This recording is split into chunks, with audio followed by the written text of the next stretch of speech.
Hey, what's going on, guys? Welcome to another Final Fantasy Brave Extras video. And we got some Lasswell Raegen buffs on the Chinese version. And if you are new to my channel, I covered the Chinese version quite in depth. I think I'm the only person on YouTube that is covering the Chinese version. So if you're interested in that, make sure you subscribe. Anyways, we have Lasswell Raegen here. We got some decent buffs, including a buff that Trump apparently goes over Celeste's buff, which is interesting, I heard. So, Zero Flaming Ice Blade, which is a mouthful, is now a 93 times modifier, which is pretty high. Not extremely high, but pretty high. And 135% Ice and Fire in Peril, which is pretty good. I mean, here's the cool thing that you would want to pull them for, is 175% Dragon Killer, which is the highest in the game in terms of buff. For Dragon, that is. There might be other ones, but 175% is really high. The mitigation thing is really not that big of a deal. It's actually really niche, but it's there. But the Dragon Killer is what you would actually care about. Very nice. Complete Awakening, Father and Son, is now a 250% loop burst damage. Not surprising because last Rain Fina got the same buff of 250%, but on top of that is 25% Sword in Peril, which is very shocking because the only person who has that in the global version, well, actually there's two people now, Elena and Noctis. So is Noctis gonna be 35%? I don't know. In the future, I don't know. 25% Sword in Peril though, pretty good. Passives, 100% attack now, and also 75% fire and ice resistance. Not a big deal. 150% low burst damage, pretty normal nowadays. Pretty normal that DPS has this amount of limit burst damage, and some of them are even getting a little higher on the DB version lately.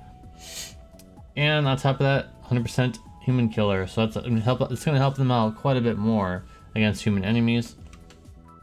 The limit burst there is 120 times modifier. It's a little bit less than Rain Fina, but I understand what they're doing here because Rain Fina's is fire. And this one is not elemental, so I guess you're losing a 20 times modifier, but you can use them for whatever. But I don't think anyone really used them for this. I think most people use their Brave Shift form, right? So let's talk about their Brave Shift form. Twin Blades of Flame is now 88 times modifier, attack chain, pretty good. It's actually stronger than it's way stronger than the Arc Brothers attack chain. And their limit burst is now 170 times mod, pretty good. Pretty good. And their passives are the same as the other side, by the way.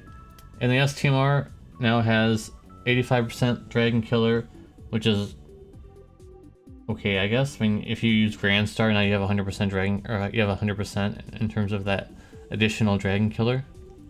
And yeah, now 35% low burst damage. Whatever. And on top of that, only for Lasswell Raegen, 55% more Dragon Killer and 200 flat attack. I was hoping maybe like 50% low burst damage and maybe like the Dragon Killer would stay the same, but the low burst damage would increase 35%. I'm not really sure what you can do about that, unless you're stuck at 270% or something like that, which has happened to me before. But I'm not really sure what you're supposed to do with this. I feel like this is one of the most awkward S-tier buffs that they've ever done. 85% and 35%. What's up with these weird nnumbers? You kind of have to work your way around. You basically have to just work your way around using that. It's still good, but it's just not. It's not me. It's not knocking my socks off. So overall, these buffs are pretty good, but are they knocking my socks off like I just said? No, not really. The limit burst is pretty strong, as everybody knows how strong their limit burst was during that period of time when everybody was using them for their limit burst. Their tag chain is a lot stronger now, but they didn't. The one thing that I was really hoping for is that they got that reduction in limit burst cost for their ice and their elemental amp. It cost a lot to use it. I was hoping that maybe they would be reduced or just not cost LB crystals entirely, but unfortunately they did not change. They did not get anything else like LB fill rate buffs or anything like that. So they still have some problems, but they're pretty strong finisher, I suppose, now with the break gauge passive thing. Remember, guys, they still have that.